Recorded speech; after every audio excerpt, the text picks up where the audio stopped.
Yep, we're streaming. Okay, good. So let me take care of what I gotta do from my end.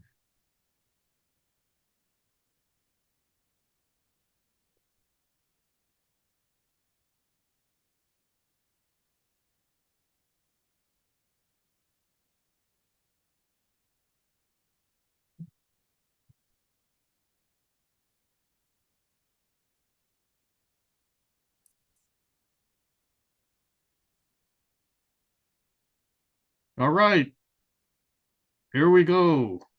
Here's another interesting webinar. This is Lance Luke and Martin Pea. We're part of the Ask the Building Expert webinar series. And before I get into the topic, I wanted to let you know about National Day. So it's National Frosted Cookie Day. And I know when I was a kid, I don't know about you, Martin, I used to like those frosted animal crackers. That was like one of my favorite, but um, my mom used to buy me the regular ones that didn't have any frosting on it. So when she did buy the frosted ones, oh, I was super happy. In fact, I might go pick up some today since it's the frosted cookie day. It's also forklift safety day. I have my OSHA forklift certification. I don't use it because let other people drive the forklift. And then it's actually National Egg Roll Day. So have yourself an egg roll.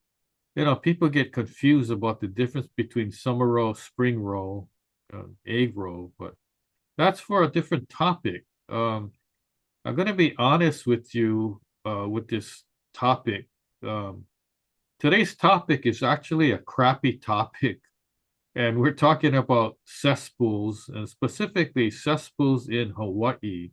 Although there's cesspools all over different parts of the world, and reason being is um, when you when you live in a rural area or people are living in areas where there's no utilities, no city and county connection, could be water, it could be sewer lines, it could be electricity cable. Um, there's nowhere, for the wastewater to go, and therefore, uh, hence the topic of cesspools. And what is a cesspool anyway? It's basically a hole in the ground.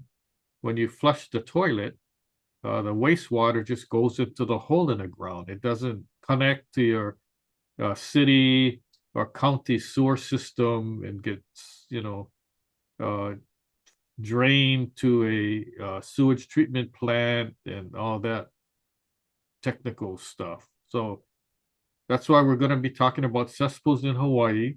And mainly Hawaii, I'll be talking about. If you're tuning in and you're from a different state in the United States, um, the information that I'm going to provide will still be applicable, as well as if you're tuning in from anywhere in the world. Um, the basic information is still applicable, except when I talk about specific Hawaii information, which this webinar is geared for. It's going to, and I'm going to be giving you Hawaii details and so forth. So let's continue. This webinar is presented by Construction Management Inspection. This is probably the only 5-second commercial, and this is a construction management building inspection firm in Hawaii. Going through these slides here. I'm known as a national building expert. You could look me up online if you want. And let's go right into it. We're going to be talking about cesspools through this whole webinar. Um, and you may or may not be interested, but if you have a cesspool, I'm sure you'll be more interested. If you don't, then you may at least want to have the information. And this applies to homeowners or contractors or even real estate professionals, mortgage professionals, because it may come up in your line of work. So what is the purpose of this webinar? Well, we're doing this webinar. We're giving this webinar to help people understand why cesspools in Hawaii is crucial for property owners, developers, environmental stakeholders, and all that, because it's a problem. It's an environmental problem, and I'll explain more. Questions that you may have is, why are cesspools still around in Hawaii? Um, what can property owners do? Let's say if you do have a cesspool, to avoid penalties. And you might say, well, what penalty uh, are you talking about? All right, I'll explain further. And then if you do have a cesspool, what's the alternatives to having a cesspool? Because the bottom line is the government stepped in and basically regulated this cesspool industry and says that you cannot have cesspools from a certain date. So the drop dead deadline date is 2050, 2050, which is 25 years from now, if my math is correct. Okay, so 25 years may seem a long time, although it may not to some people. Let's talk about the history of cesspools in Hawaii, origins and purposes. Cesspools were first introduced as a simple and cost-effective waste management solution for rural and undeveloped areas in Hawaii. So areas that did not have huge subdivisions with the city and county sewer lines, right? It's not like you flush your toilet and then the wastewater goes from your house into the city sewer line. Okay, and then from there, who cares? You don't worry about, right? So in areas that didn't have subdivisions where you had underground utilities like wastewater lines, that's where the cesspools came about. So these cesspool systems were particularly common in areas with limited access to the centralized sewer systems that the city and county would provide. And it serves both residential and commercial properties across the different islands of Hawaii. Now, not only the cesspools were prevalent for residential, the house, but also for commercial. In the old days where you had stores and like grocery stores and retail shops and all that, and the areas where these shops are located didn't have any sewer connection, then they used cesspools. Okay, so this was in the early times. But let me back up. In the days of like Rome and Greece, in those old days, what did they use? They used basically cesspools also. Okay, so it's been around, the concept's been around a long time. Now, um, you may have heard of these um, houses, old houses in the United States, and they have these outhouses where there was no indoor plumbing or anything. So the toilet is located outside of the main house, and it was a little shed. So you'd have to walk outside to the outhouse and use the outhouse. Okay. And basically there was a hole in the ground that was a cesspool, and then they built the outhouse over that. Okay, so that's what the situation is. All right, so there's environmental and public health concerns. What's the concern? Well, when you have a hole in the ground and wastewater is going in the hole, where else does it go? Okay, so basically the wastewater is untreated. Okay, so you flush your toilet or you do dishes and it goes along your drain pipe and it goes into the cesspool. So untreated wastewater is going into the cesspool, water is sitting there, and it seeps into the ground. So what happens is eventually it reaches a water table, right? Um, Either in the ground, deep in the ground, or it could be surrounding area, and contaminates. There's a lot of contamination.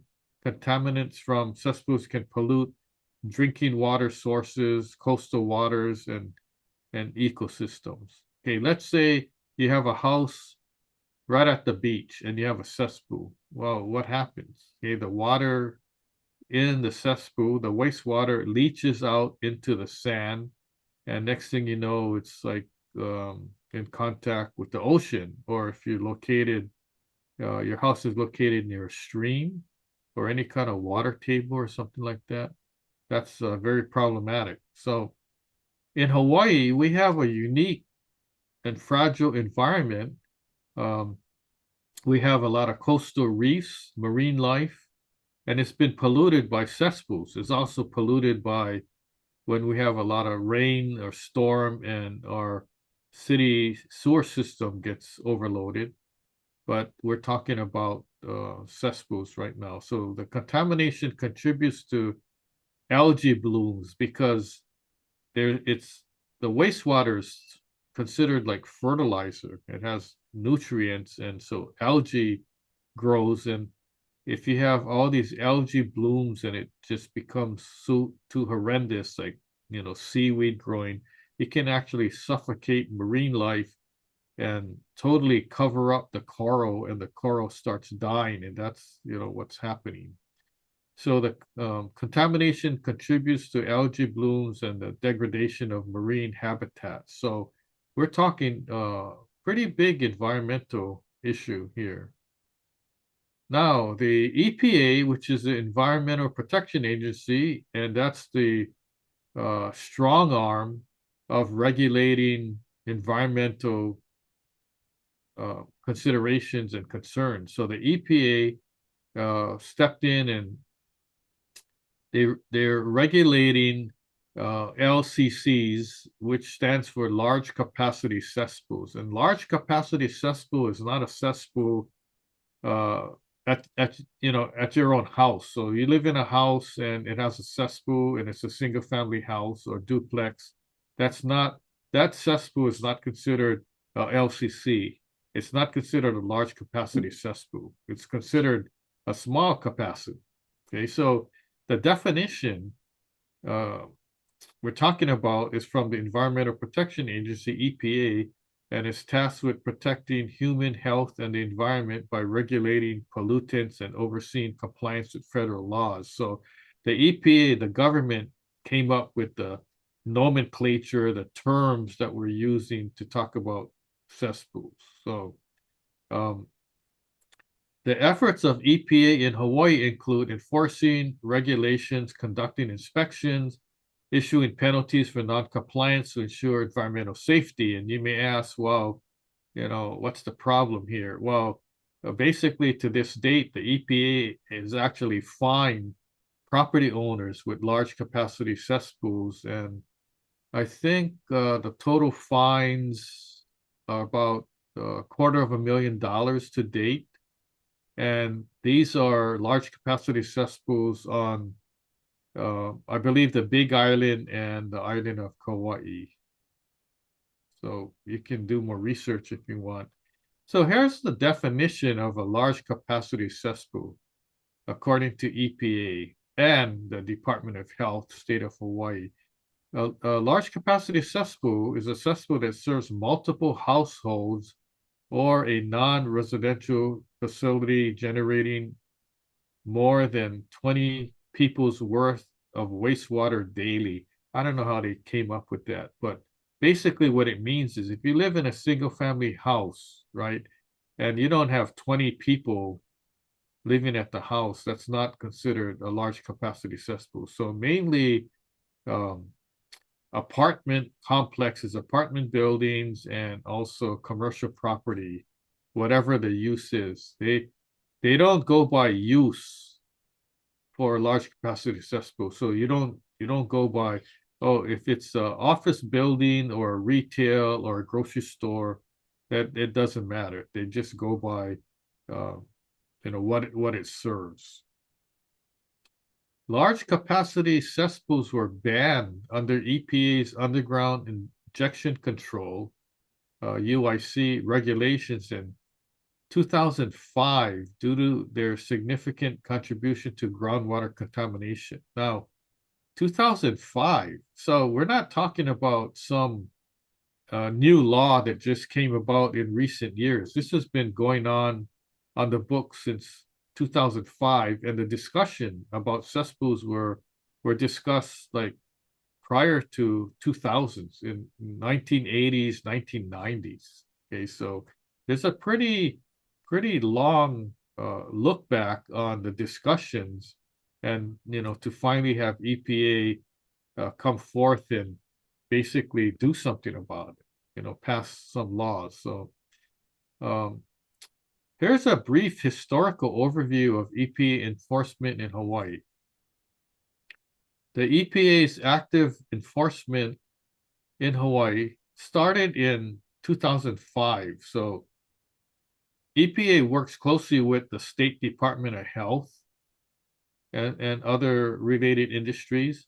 Um, so when we say that the EPA work closely with local governments, that's basically the state of Hawaii Health Department, as well as the politicians that all got together to in support of the EPA guidelines. So basically in 2005, the EPA worked with the local Hawaii governmental officials to identify non-compliant cesspools. And how does the state know that their cesspool is non-compliant? Well, they have their data, right? And there's also the data from the Board of Water Supply when people pay their sewer fee. Okay, so they know how many households are tapped into the various, city system in whatever island you're on. And then what about all these other houses that aren't tapped into the system? Well, they must be on a cesspool or some kind of private wastewater system, right? So that's how they get their information. The key milestones: issuing fines and consent agreements to large property owners who fail to upgrade or close their cesspools. So they're cracking down. The EPA is going to these large capacity cesspool property owners and saying, what are you doing about it? You have to show that you're taking steps to, get the problem resolved. Okay, if it's not resolved, then there's action that the government's taking. So notable enforcement actions: there's substantial penalties levied on businesses and organizations that did not meet compliance deadlines. Now, for owners to just turn their back and tell the government, you don't tell us what to do, we're not doing anything. Okay, that's not something the government is going to take lightly. But if you're not in compliance, but you're taking steps to be compliant, for instance, you as a property owner hired an engineer to design some kind of private sewage treatment plant system or septic system or something like that. That's showing that you're trying to take action in a positive way, right? So that's good communication. So the government likes that and wants to work with you. For the ones that just ignore the government, that's when they want to crack down, and they're not too happy about it because you're not following the guidelines. And this is not a city guideline like you get a ticket for speeding. When you're talking about a federal law, there's a lot of power behind that law. And it's not only a federal law, it's both the state and federal. So talk about fines and compliance penalties, common violations and associated penalties if you don't want to comply. So failure to close or replace large capacity cesspools after the 2005 ban, continued operation of non-compliant cesspools despite notice from EPA or notices from EPA or state authorities. Okay, fines can be over 100,000 for not upgrading by the required deadline.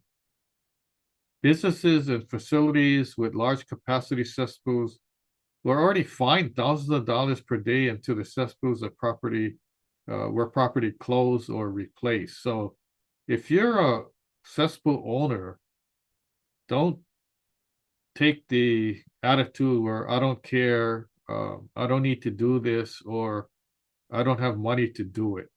Okay, that there's no um, provision in the law saying if you don't have any money, you don't have to follow the law.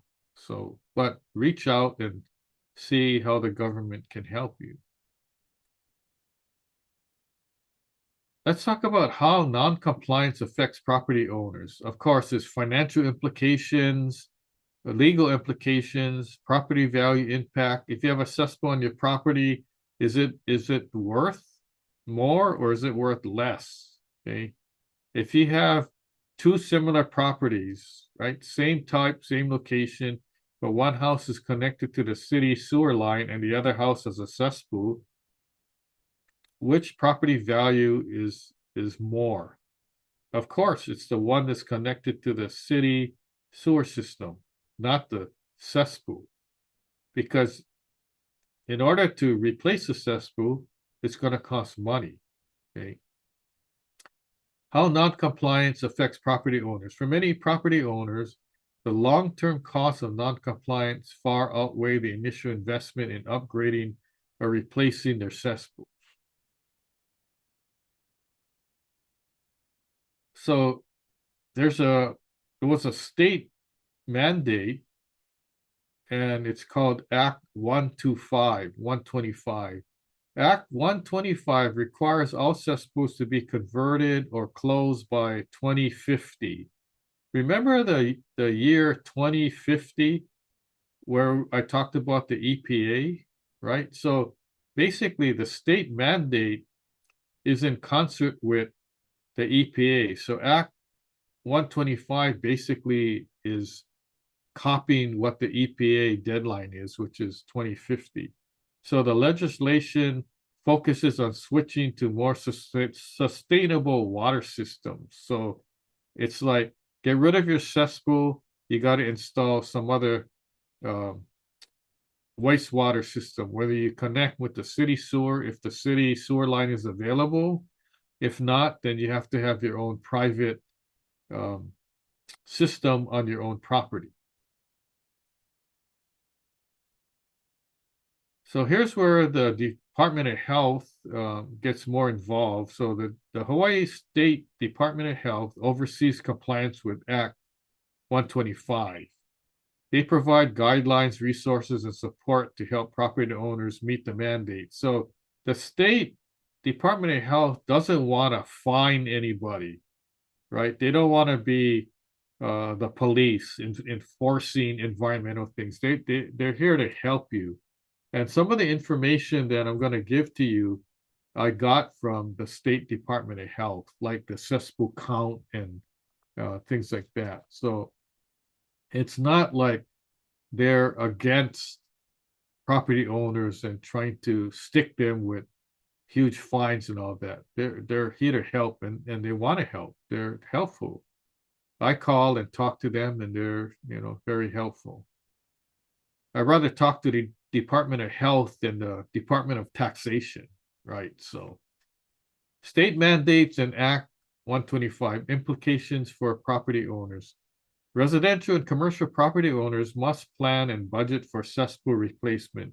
You got to plan You don't need to plan if you have millions of dollars sitting in the bank and you have access to that, then that's your own reserve fund.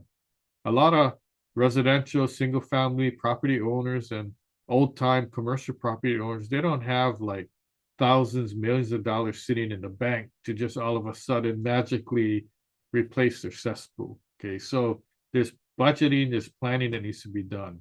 But remember, failure to comply could result in huge fines, legal issues, or challenges, even when selling or renovating your property.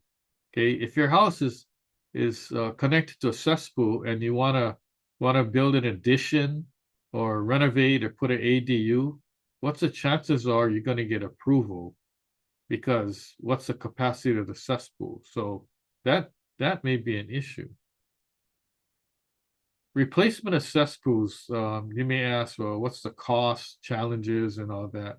It's high costs, ongoing maintenance. You might have limited space, logistical challenges. That's some of it, but the idea is you hire a engineer that specializes in replacing cesspools, or there's contractors I know that the contractor is also an engineer and they specialize in design of private sewage treatment plants and those kind of things. So it would be good to contact somebody like that. Here's a interesting thing. When I was on Kauai the other year, there was a property that was located near the beach, and there's a cesspool there, and they're trying to install a sewage treatment plant. But when they're digging the ground, they found EV, which is um, bones from Hawaiian ancestors.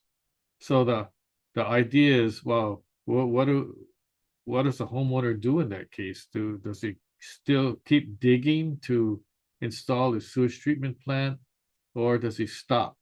So there was a lot of uh, little conflicts here and there between the property owner and the state health department, politicians, and the people who live on the island protesting. So it's not an easy situation. So my take is, my advice to you is if you do have a cesspool, you start early to avoid fines, deadlines, and you want to protect Hawaii's resources. So the first step would be to have somebody come in and evaluate either a wastewater type contractor or engineer that designs these kind of systems to replace cesspool. That's the first step. And you can get an estimate of the uh, costs. Okay, and then that way you have a budget.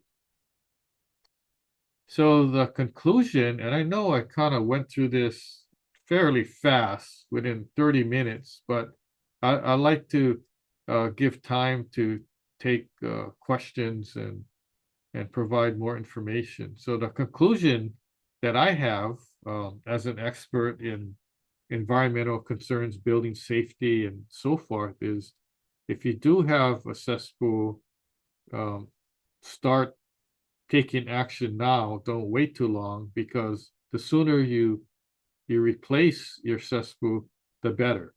Okay, because you're saving the environment, one, and you're getting ahead of everyone else that needs to replace their cesspool.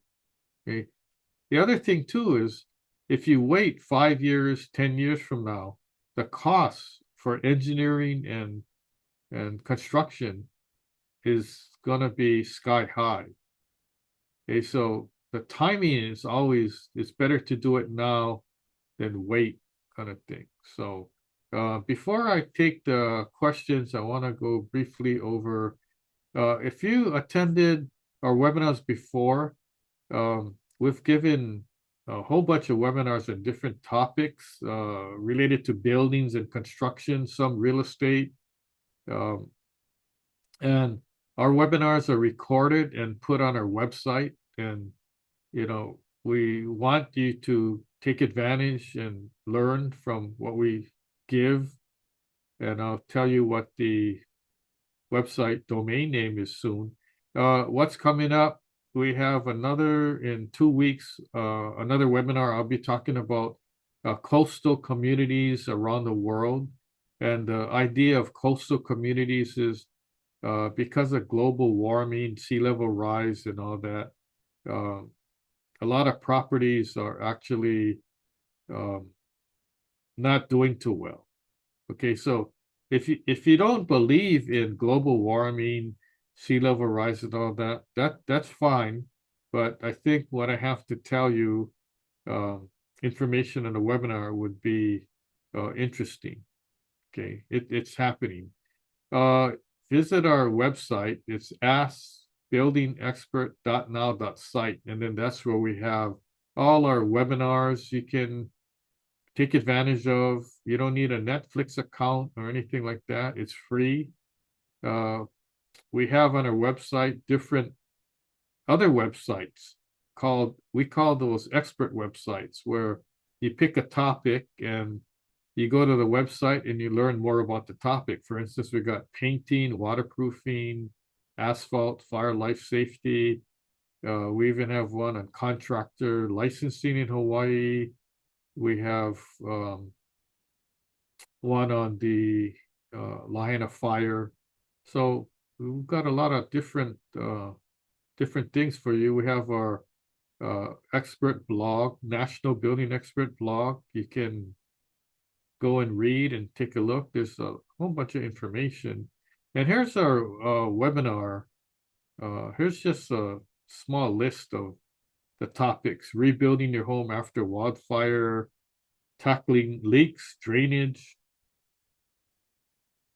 and mold in buildings, fixing building foundation problems. I mean, we got a whole bunch of different topics. And then books. So right now we're still offering a free download of different books that you can read if you're interested in senior safety in the home, asphalt reconstruction, Lahaina wildfire, concrete spalling repair, monster houses, cast iron drain piping. Um, I call this my book one, is How Safe is Your Building. That's the book that started it all. And from that book, we just kind of um, got into different items that we're talking about. So how safe is your building? We talk about concrete spalling. That led to a separate webinar and its own website and book, and then cast iron drain piping.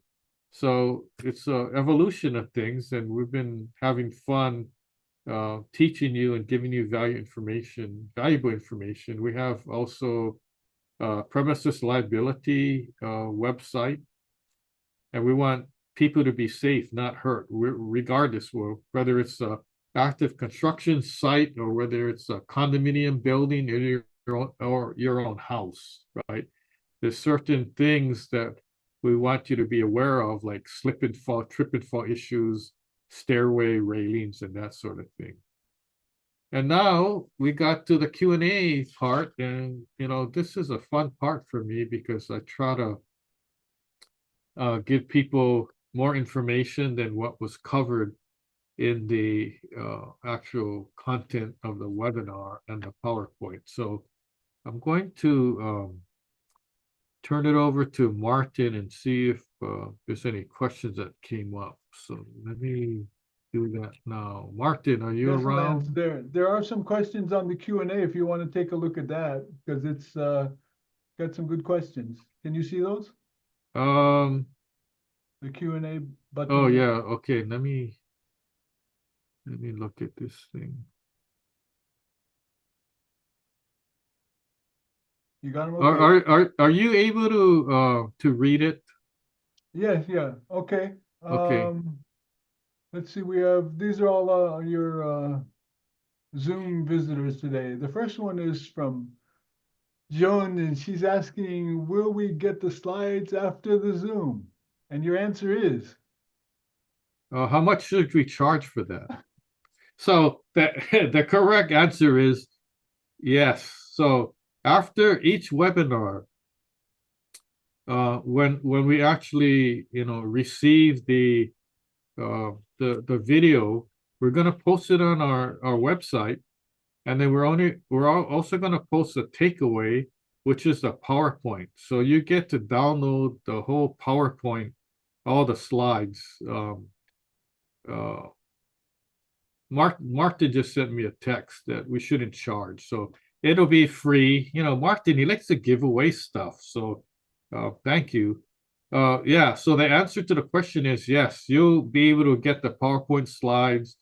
Uh, we don't charge you or anything like that. And then, the other thing is after you review the slides or after you had time to digest, uh, the contents of the webinar, if you have any questions, um, just let us know. We're also broadcasting.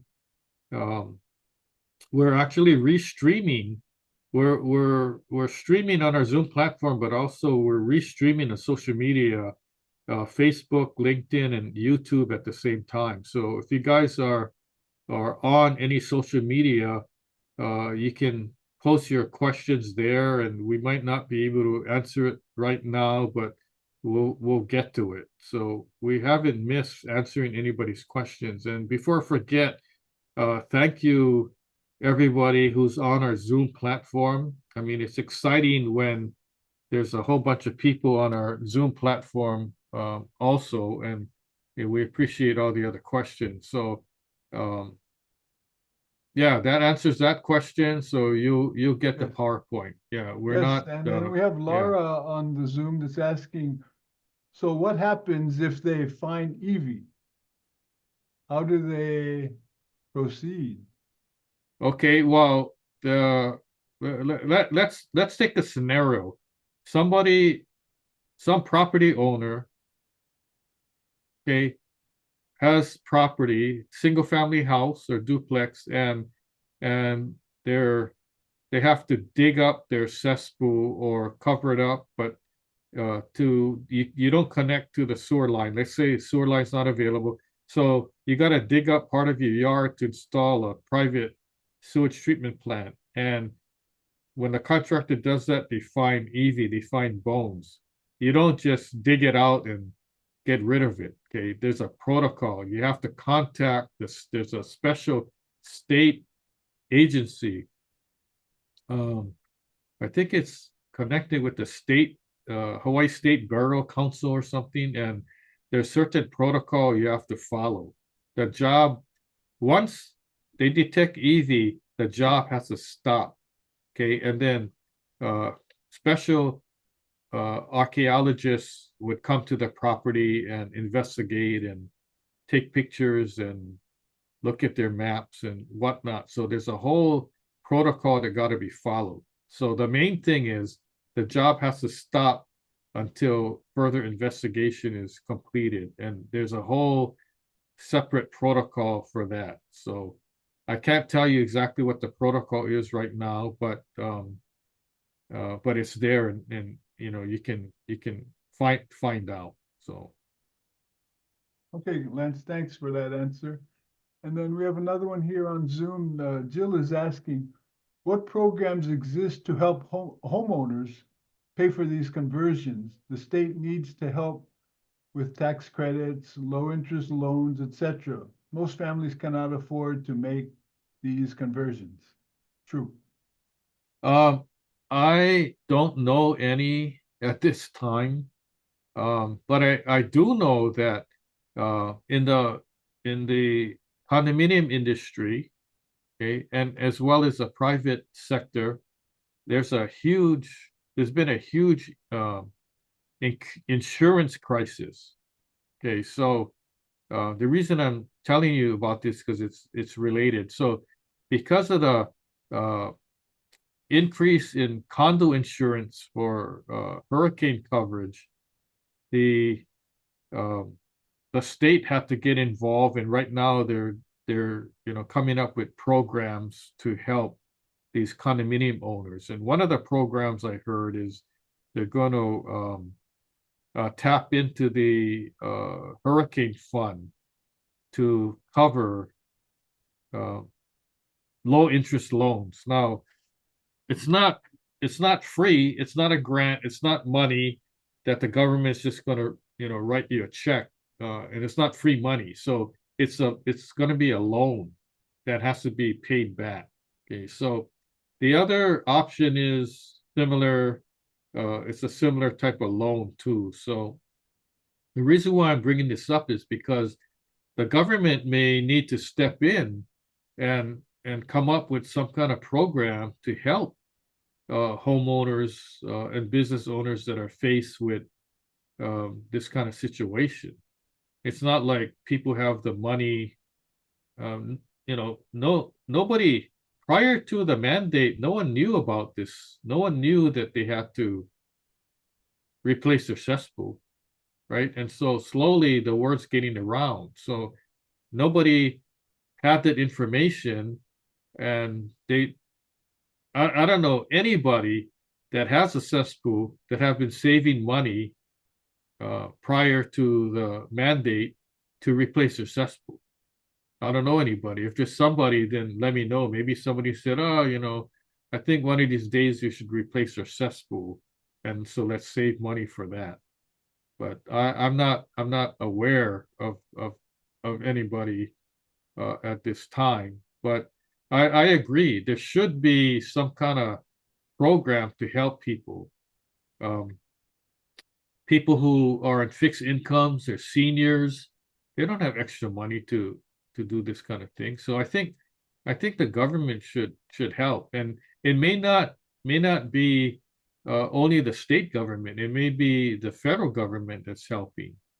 Um, but who knows what's going on with what's happening now with the federal government. But did you know across the whole United States, what state has the most cesspools? Anybody know the answer? Martin, take a guess. Us. That's right. Hawaii has the most cesspools. So because of that, I think the federal government should step in and say, oh, we're here to help you in, tax credits or whatever kind of credit or grant or something. Um, and I agree with that person who asked the question. Uh, there has to be help. I mean, look at this. I don't know if you're aware, but the the Board of Water Supply, okay, you get a water bill and you get a sewer bill. Okay, your sewer bill is way more than your water bill by percentage. Okay, if you don't know this, here's something to be aware of. They're going to increase the sewer fees like a lot, and there's a whole tiered program because the Board of Water Supply can't go, oh, starting 2 years from now, we're going to increase your sewer fee 110%. There's going to be a riot. So they're going to be increasing it slowly every year, whatever the program is. And it's going to be a lot because Hawaii infrastructure for sewer lines, wastewater lines, we're way behind. I mean, if you drive around roads and they're digging up the road because they're replacing a broken sewer line, that could be part of the problem. We're way behind in fixing our sewer line, right? So that money is to help with that. Is the money going to be used to help people who have cesspools? I don't think so, but maybe that's a good idea. Okay, so I'll have more information to give you, but I'd like to see what other questions come up. Oh, well, Lance, we have a follow-up one from Laura about the cesspool item. Let me just read it. It says maybe she missed something, but what is going to happen with the properties that don't have enough room to install a septic tank or system? Some can't even gain access to their cesspool because it's too close to the foundation of their home, or even partially under their home. Just one of the Okay, individual problems to deal with, yes? okay, so good question. That's gonna be taken up on a case-by-case basis. So basically, the homeowner's gonna have to go to the Department of Health and plead their case and say, um, I'm kind of stuck. What's the next step? And maybe work out some workable solution. But I'm aware of some properties that the house is built right over the cesspool. Okay.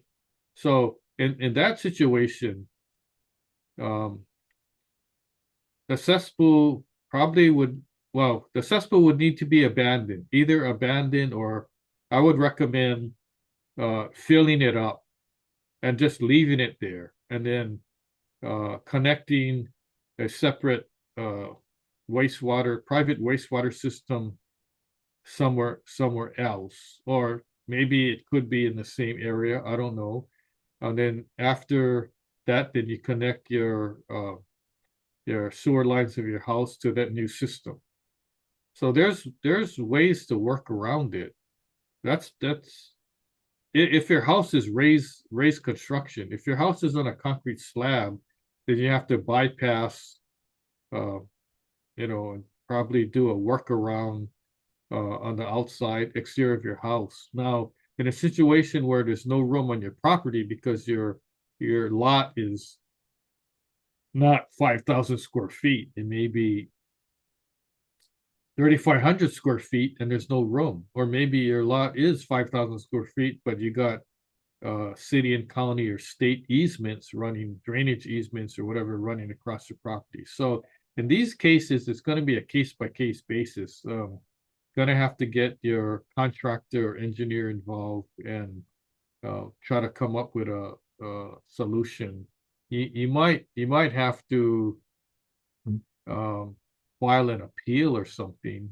But what's going to happen is the when you apply for the building permit, somehow the DPP is going to have to work with the state and try to come up with some kind of workable solution because when you're going to close down your cesspool and put a private system, you're going to need to get a building permit. You're going to need to get it approved by both the DPP, the city building department, and the state of Hawaii Health Department. So just keep that in mind. We got interesting questions, so good. Yeah, yeah, we've had a good audience on Zoom with the questions there. We have a couple of others from the social, if you get time for them. Yeah. Yeah, let's do it. Okay. Well, these are kind of general type questions, I guess. Yeah. What are the most significant environmental impacts that cesspools are causing for us in Hawaii?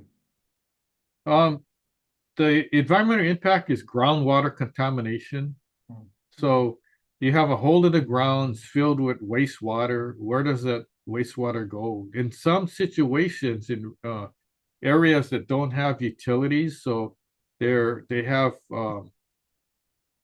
wells on the property. That's where they get their water.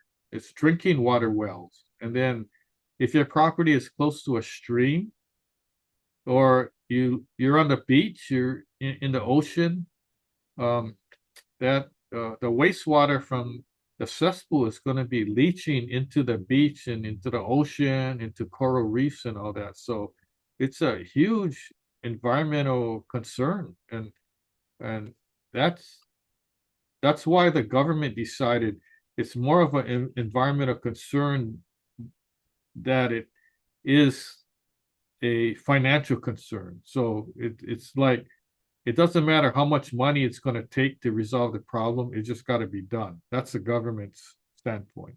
And that's why I agree that the government needs to help out. right? And just not, leave us stranded.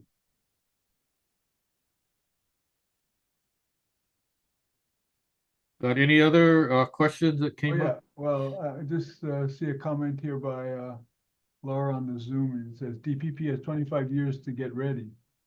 I guess, I hope they're working on it, yeah. So that's something that probably should be brought to their attention, yeah. The Oh, 25 years, and they've already had almost, what, 20 to, that's pretty funny. I should send an email to DPP saying, "Oh, year 2050 is the deadline. So can you guys get ready now so we don't have to wait years and years to get a permit for our replacement of a cesspool?"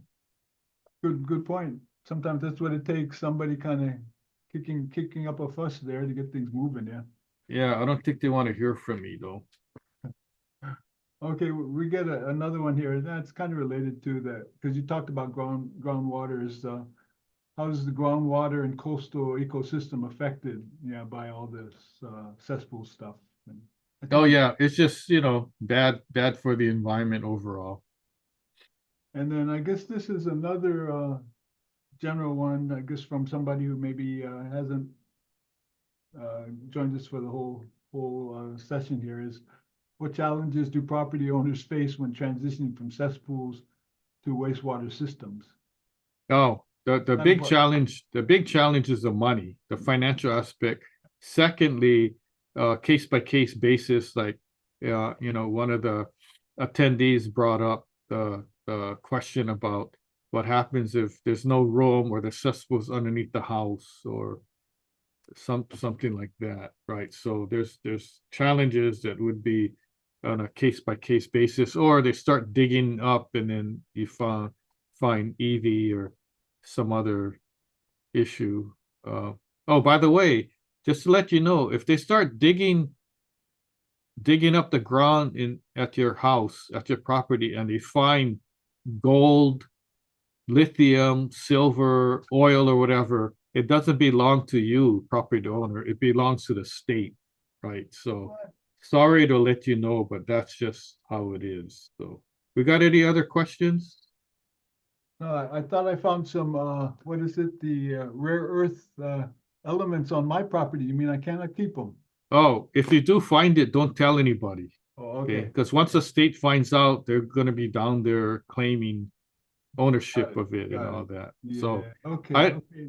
yeah, Well, actually, I just had one question, and this is more specific to, I guess, what you mentioned about the outer islands, having a lot of the cesspool problems. So I get a lot of family in the Big Island call upon that, and I'm sure out that side they don't have, these sewer systems. So they're going to all be faced with these kind of issues. So yeah, better let them know because tell them that well, ask them the question. Yeah, I got this question. When you flush your toilet, where does the stuff go? And then see what they say. And then whatever they say, the thing is filtering in the black sand. And what happens to it, I don't know. So hopefully it's not so bad and um, you know, they're not their property is not close to the ocean because the ones that are close to the oceans and streams and water features are the worst. So I didn't I didn't mention this information earlier, but I want you guys to know now. This is I was kind of surprised when I got it. I got this information from the State Department of Health. Okay, so my question was, how many cesspools are there in Hawaii anyway? Right? And the answer, 88,000. 88,000 cesspools in Hawaii, broken down by these islands. 50,000 are on the Big Island because the Big Island is so big and there's a lot of rural areas and all that.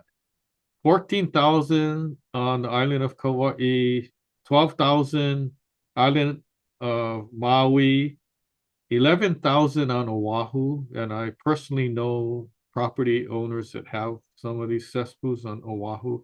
And then Molokai is 1,400. I don't I don't know if there's any on Lanai or not, but also other information I got, there's 43,000 cesspools out of the 88 that um that directly pose big problems to our water resources. So that's like almost half, okay? 6,700 cesspools are within 200 feet of stream channels. So you're talking about out of the total 88,000 cesspools, close to half of them are already posing risks to our water resources, whether it's stream channels or ocean. And that's a lot. I guess in the past we weren't too concerned about it, but personally, um, my family's house was in Kailua and Enchanted Lakes, and we had a cesspool, and every time we would clean yard and have weeds and all the grass cuttings, we would just throw it in the cesspool. Well, that was after we connected it to the city sewer. Okay, so we have to keep throwing stuff in to fill it up. Um, but prior to the connection, because at that time in Enchanted Lakes, there was no sewer connection, and then it came about later, and everybody that had cesspools connected to the sewer system.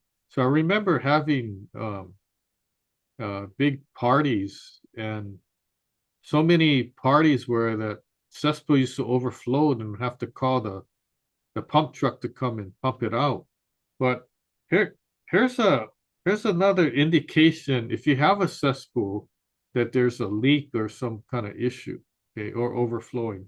If you look in the yard area where your cesspool is located, there's like a round uh, cover or a square cover with usually like a little metal hanger that's like a piece of rebar or something.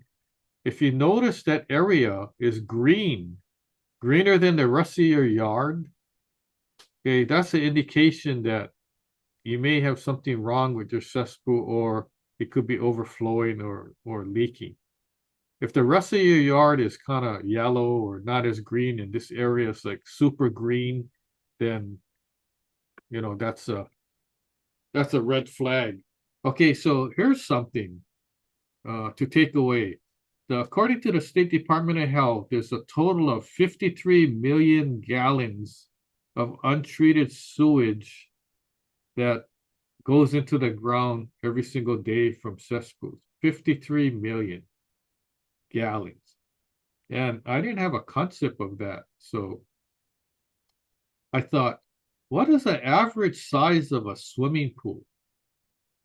Okay, to get kind of a basic idea here. So the average size of a swimming pool, when you fill it up with water, is between 15,000 to 20,000, 15,000 to 30,000 gallons. Now that's the average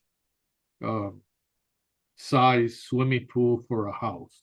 Okay, now I'm not talking about like a huge mansion where they have Olympic sized pools. This is the average size. So between 15 and 30,000 gallons. So I said, okay, let's take average of 20,000 gallons. Okay.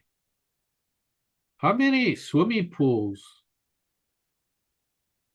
filled, if they were filled with the wastewater, how many swimming pools are we talking about every day?